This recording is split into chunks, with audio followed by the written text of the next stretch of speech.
Our faith is a living thing precisely because it walks hand in hand with doubt. If there was only certainty, and if there was no doubt, there would be no mystery, and therefore no need for faith. Robert Harris, Conclave.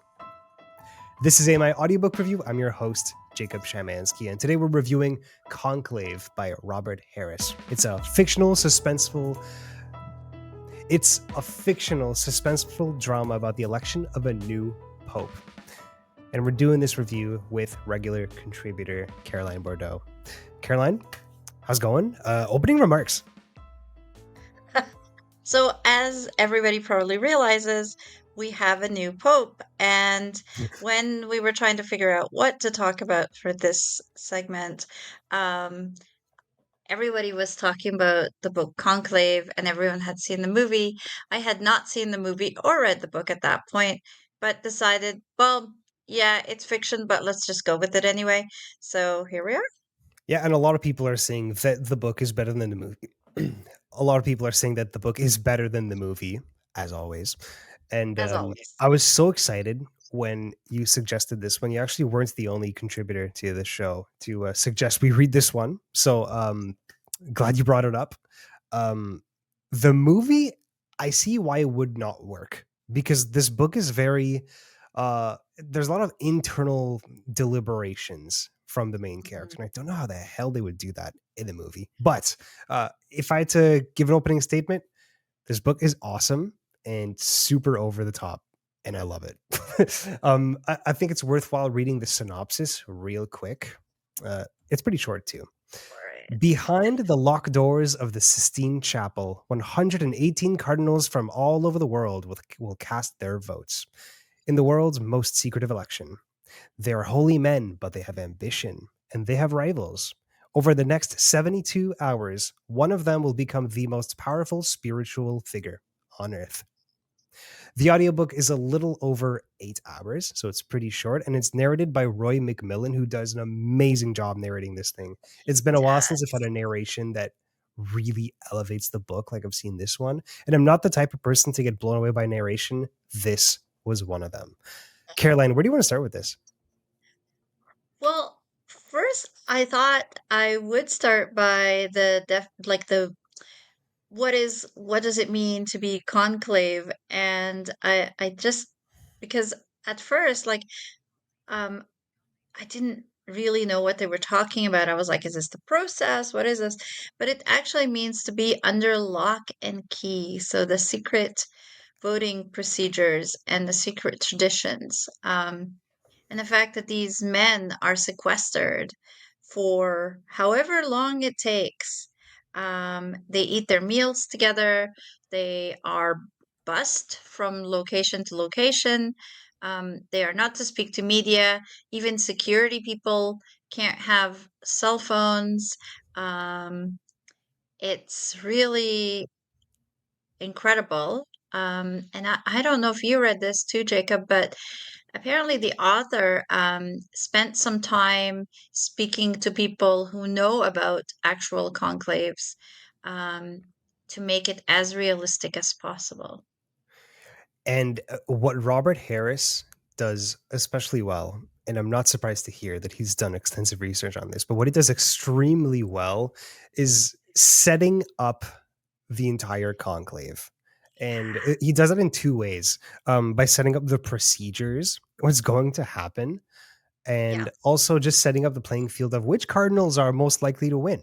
And it feels like a political race, and they compare it multiple times to like a political convention in the United States where they're trying to elect like the Republican or Democratic Party leader. You know, it feels that way a lot. But the thing is, we don't get to see what is going on during a conclave, and this book feels like it's trying to fill in the gaps using a fictional story. This is fiction. totally. We need to make clear this is a book of fiction. Absolutely. This is fiction. Yes. Although a funny note to that is that they do use the names of real past popes, and the so for a conclave to happen, a pope has to die, and the Yeah, pope that dies in this book, they never say his name, but it's kind of implied that it's Pope Francis, which is that's right. kind of weird, isn't it? Because wasn't it written before long before he died. Yeah, imagine being Pope Francis reading this. He's like, I'm not dead yet. What are you doing? Well, on an aside, one of Canada's eminent singers was in a dentist chair one day when the radio or not so cheerfully announced his death. Cheerfully. It was Gordon Lightfoot. He's having a cleaning, and all of a sudden, on the radio, he hears the announcement of his death. Wow. um, Somebody goofed somewhere. I, I mean, it was going to happen eventually, and there's thousands of broadcasters around the earth that have to say it live. Somebody's going to be a little less austere than they ought to be. Yeah. It's just bound to happen, statistically speaking.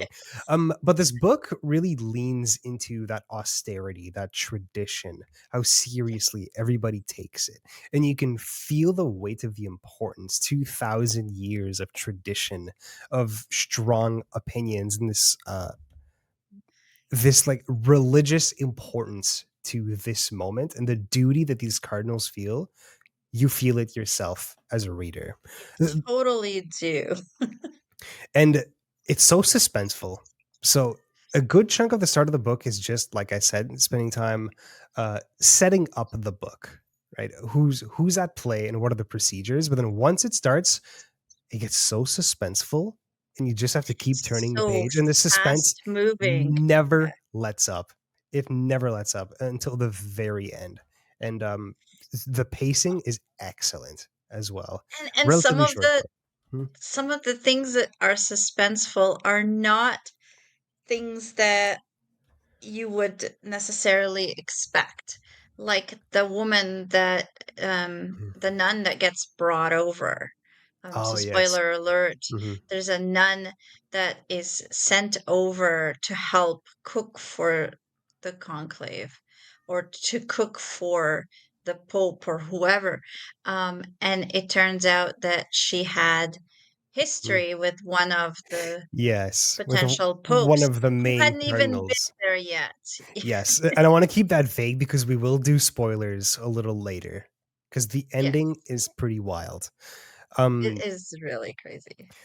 Another strength of the book is the way he set up the main candidates. So the main character of the book is Cardinal Lomeli, who's the dean of the College of Cardinals, and he's this old guy that thought he was just about to get his retirement, but then because the Pope died when he did, he found himself being responsible for the conclave. The dean of the College of Cardinals' job is to essentially organize the conclave. He gets a vote, but he's essentially the leader of the election.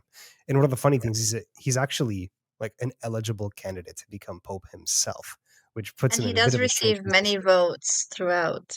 He does, yes. And they do the voting through multiple rounds. And who is the front runner? They need to get a 2/3 majority to be elected Pope. And that's about 70, that's 79 votes. And it takes, I think, 7 ballots to 7 get to vote, a yes, winner 7 by the ballots, end. yeah. But every ballot sees the leading candidate, and the order of candidates with their votes shift around based on new revelations that are learned and new conversations that are had Mm, during recesses and lunch and dinner and stuff like that.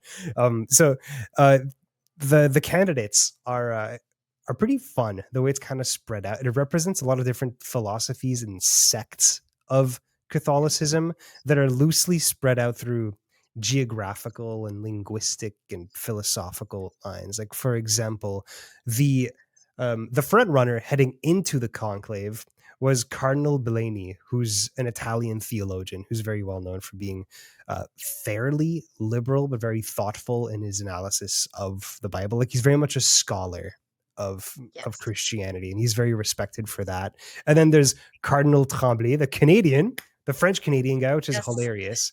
He's also seen as a more of a liberal guy, but he's also almost like too modern. Like he has like Nike bags and shoes, and he's very handsome. He whitens his teeth. He's quite charismatic. He's also super conniving, kind of set up as the Yes, villain in this book. Unfortunately, why do they have to he make the does, Canadian the villain? yeah. Honestly. And then finally, Adiemi. Do you want to talk about Adiemi? He's a complex character. he is a complex character because you don't really know what he's at, but he's a traditionalist. Well, to me, he came across as a traditionalist. He's also Italian, and Adiemi is the Nigerian, no? is oh, Adiani, sorry, he is a Nigerian. Mhm. He was the unexpected one, right? He just showed up. Oh no, I think you're mixing them up. Adiemi is the Nigerian, and Benitez is the Oh, Benitez unexpected. is the guy. Mhm, Sorry. mhm. Yeah. I, yeah. So, remind me why Adiani's was an important one because he is traditional, but what was his thing? Adiemi was, well, he's not exactly traditional in that he's from Nigeria. He does have very Right. traditional views in that, well, I mean, he's openly pretty homophobic, and Yes. typically places in Nigeria are going to be more religiously conservative. But just the fact Correct. he's from Nigeria, that he could potentially be the first black pope, makes him quite Yes. progressive just in that of itself. It, He's also but quite is being charismatic. black really a progressive thing? It's not. It's not, but the conclave definitely sees it as a progressive thing, as a symbolic gesture. Yes, There's absolutely. it also plays into this north-south divide of the Yes. church that isn't explored in this book quite a bit. And I think he's uh if you don't include Benitez, he's the only guy who's representing the southern hemisphere. Because if you don't Yeah. know, 70% of Catholics are in the southern hemisphere and nowadays, but that leaves the northern hemisphere completely overrepresented in the college of cardinals, which has caused a lot of Yes. tension. Finally, Tedesco, he's the Italian, the other Oh, that's Italian, right. but he's hyper traditionalist. Like, he wishes we could go back to 60 years ago, before Yes. the church ditched Latin as the language of the church, because Oh, yes, now he wanted to church have Latin masses and he wanted the language. He complained about the language issues and how they can't communicate with each other yeah, in the same exactly. way. Yeah. And Benitez is the guy who showed up out of nowhere. And this is where the book gets a little bit over the top, but I'm kind of okay Yes. with it. Like, this is a fictional account. Benitez is a Filipino guy who shows up at the very last second with a Just document before that basically lockdown, like, just before lockdown, like a real buzzer beater. yeah. And it basically says, the document says, like, he's a legitimate cardinal through this, what they call a cardinal of the heart, essentially meaning a secret cardinal appointed by the pope, which is a real thing. And the It is a reason big he's deal. secret is because he's the archbishop of Baghdad, and Yeah. that's Iraq, in a Muslim And country. that's a safety, and Mhm. they claim it's a safety issue. We can't publicize his presence, and yeah, it's very interesting. Yeah, so he's an interesting character. This, like, really small, slight, young-looking man who's, like, Oh, quite yeah. quiet and enigmatic, and he comes from, uh, he is Filipino, but is the Archbishop of Baghdad, which is just a Like that, very that's right. strange place to be an archbishop of. And he's, like, secretly so. None of the cardinals knew about this, and so he's a very enigmatic figure. But he's also his philosophy on Catholicism is very quite it's quite bohemian in a way. Like, it's traditionalist in the way that it's simple. It's Yeah, simple, but he does speak to people. Like, he has this aura about him that ends up having a pretty big effect in the end. Um, but right. the book, what it does really well is a focus on, like, the procedures and stuff. And so, if you're really interested in learning about how a conclave works, this book is for you. Even though it's fiction, Right. the procedures are explained in detail, excruciating detail, like down Oh to, my like, the goodness. roles of everyone, the different positions, who's allowed in, who's not allowed in, what you're supposed to say, like the traditional Yes, prayers when and you go to put your vote into the urn, like you have to recite an oath. It's like and they recite the Robert Harris must have written that recitation of the oath like 30 times in this book, like, so often. I think it was a cut and paste. Yeah, probably. And I have not read this many prayers since Sunday school. There were a lot of prayers, very well worded Like, prayers, beautiful prayers, but that's a lot of prayers. It's a lot of prayers. What did you think of There like was the? No, sorry, go you go ahead. ahead. You no, you go ahead. What I was gonna say is, with Benitez, there were some interesting controversies. Um, the whole issue about the clinic in Switzerland. Can we get to that a little later? Because that's mega Okay, spoilers. That's mega okay. spoilers. Can I ask you about the political machinations and how it felt like a political convention? Did that feel realistic to you? Like that's the part that I have trouble believing. Like, how did you feel about that? Um, I've never been to a US convention, but they do make the comparison. Robert Harris like openly talks about, how one of the cardinals is picturing it as a convention would, and he's calculating votes, and he's doing this. Having attended political conventions in Canada, I'd say, even though it's not quite the same thing, it's quite realistic. I was part of a one of the conventions where we had multiple elimination ballots to choose a leader, Hmm. and I could feel the tension, and every time we hadn't come to a solution, you have to start over again, and this is what it felt like. And I think you could feel the weight of the decision on the characters, on all the different cardinals. So while I don't think it's quite like reading about the Republican convention, for example, it does have that same kind of calculating, like, who do you sit with at dinner, and I how do love you that count the stuff. votes?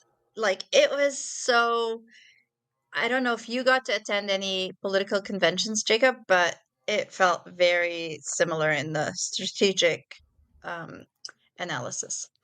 And those scenes were very detailed and intentionally written during lunch and dinner and breakfast, where there were, like you said, like you'd have to choose where to sit, and you'd find out that, like, oh, Tremblay is sitting with the African table right now. That's kind of strange. I wonder Yeah, what he's doing over that's there. so funny. Oh, Yeah, Tedesco is not talking to anybody else other than the Italians. Like he's very confident, overconfident. that's There's like correct. all of Yeah, these little analyses that you can do, and like Tremblay was walking around from table to table, but Adiemi made an effort to stay at his table and let people come and see him. And then like correct. Lomelli would make observations about what that meant and like the implications of all of these things. There were a couple. It felt a little like high schooly, a lot of cliques. Well, it is like high school. It is, yes. It totally is. It's like a microcosm of high school. Only it's 118 old men. That's regressive some. No. Um, but it was interesting to hear about the comments about the food too, like, oh, dry fish. They didn't like one of the soups or something. So here are these holy men that, you know, are doing something really important, and they're all like concerned about the food. And they're complaining about the food. And I don't know if you lived in residence before, but complaining about the food seems to be the pastime of people who live in residence. It's a very human thing. And the whole Yes. setting is really strange because these are all pretty wealthy people that Yeah. get sequestered in these pretty small rooms. And this not Oh, yeah. dingy, but basically a cafeteria and the Sistine Chapel. Those they wake up in the morning, go have breakfast, vote a couple times, go have lunch, Go have vote a couple lunch, times. Like it's all a go have routine. dinner. And then in And then the between each walls vote, are thin. Like the bedrooms, the walls are thin because you could hear your neighbor showering. You can yes, hear your neighbor snoring. You can hear your neighbor having conversations. It's really, is the it ending was interesting? over the top as hell. And I think we can get to spoilers now because in the last maybe 20% of the book, there are two things that happen that definitely make this book less mundane. The first thing is right as Lamelli is about to vote I think it's like the fifth ballot. And it's the first time that he actually votes for himself, which yes, you're allowed to do that. Right as he's about to put the vote in the urn, a giant bomb goes off just Explosion. outside the Sistine Chapel. And at this And one point, of the I'm going, glass windows breaks. yes. So one of the glass windows breaks. And at this point, I'm going, oh, come on. You can't just introduce terrorism at the 80% mark of the book. Like, it was just a Oh, bit but he did. ludicrous. Yeah, he did. It was bold. It was bold. It's not impossible to conceive, but it's also just like really ghastly. He describes like hundreds of injured and like dozens and dozens of people dead. And the screaming and Mhm. the like, yeah. So that's And the then first thing that's over the telling top. people to stay calm. It's like, wow, yeah. Yeah, and the way Lamelli manages the situation is quite admirable, considering everything. And they want to put up a Yeah. signal that, like, even during a terrorist attack, like, they will do their faithfully duty, right? And the Yes. second thing that's a bit over the top, well, maybe not. Well, no, it's definitely over the top. Spoiler alert: Benitez ends up winning. That is the enigmatic guy that showed up out of nowhere. It's revealed that he is intersex Mhm. and that he was going to get a surgery to affirm that he is a man right before the conclave and opted not to. Not to do it. Yeah. Yeah. And I So don't there still was don't know what to this, make of it. I don't know what to think of that. What I found interesting about that is um the fear of what if the media finds out? So what do they know? Let's get all the information. It did have the same seriousness as though we're dealing with a political campaign and you have to protect the leader and you want to not have anything get out that could be considered um, damaging, right? Let's keep the damage to a minimum. And Benitez has the reflection that if this is the will of the conclave, therefore it's the will of God, Yes, and he will yeah, accept it. And correct.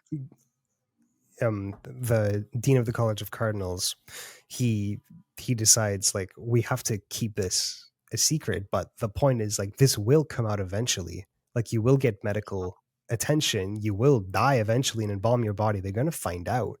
Like and Yep, they just decide like then so be it. God chose Benitez for a reason. And I guess it's correct. meant to show that the God wants the church to be more progressive. Like I'm still not sure how to interpret that. It would I imagine if that happened in don't real know. life.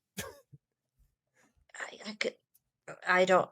I don't know what they would do with that. They're so conservative. I mean, they're still, and this is in in real, not just in the fiction, but we're still talking about what can women do and can't women do in the church, and we're still talking about like women will never be ordained, like it comes up in the book Mhm. several times, and we're still talking about the same things that they've been talking about for God knows how long, and I don't really know that it's changing very fast.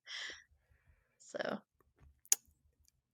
The ending was unbelievably ridiculous, but I don't mind it because it definitely got a reaction out of me when I was listening to it. My partner Ari was right next to me, and I find that out that Benitez it was intersex, and I just go, "Are you for real?" And she goes, What happened?" And I had to tell her the entire story. I couldn't believe yes. it. I can't believe he did that. Um, Well, I loved that he did that though, bold. because it is bold, but if you think about what's happening in the world with all the anti-diversity stuff that's happening, for him to put that in there, I think is very intentional. In an extremely conservative setting of the highest Yes, levels of the Catholic Church, right? Something else that needs correct. to be said before we wrap this up, Caroline, is the narration was amazing. Roy McMillan's performance is so what's the word? It feels almost like royal. You get very It was, very yeah, professional. And the way he does different voices, I have to commend it yes, because he's doing the voice of a bunch of old men. Nigerian Mm, old guy, Italian old guy, French Canadian old guy, Irish old guy, German old guy. A lot of I old guy love the voices. Irish accent. That was quite cute. Yeah, he has a pretty good, very good versatility, but a good subtlety, which is something I always appreciate. I'm gonna look out for more narrations from Roy McMillan because that dude was Yeah. unbelievable. Just listen, I feel like I'm being a little hard on this book for being a bit over the top. Uh, that's not always a bad thing, and this was a book I'm gonna remember for a long time. That's No, it was very enjoyable.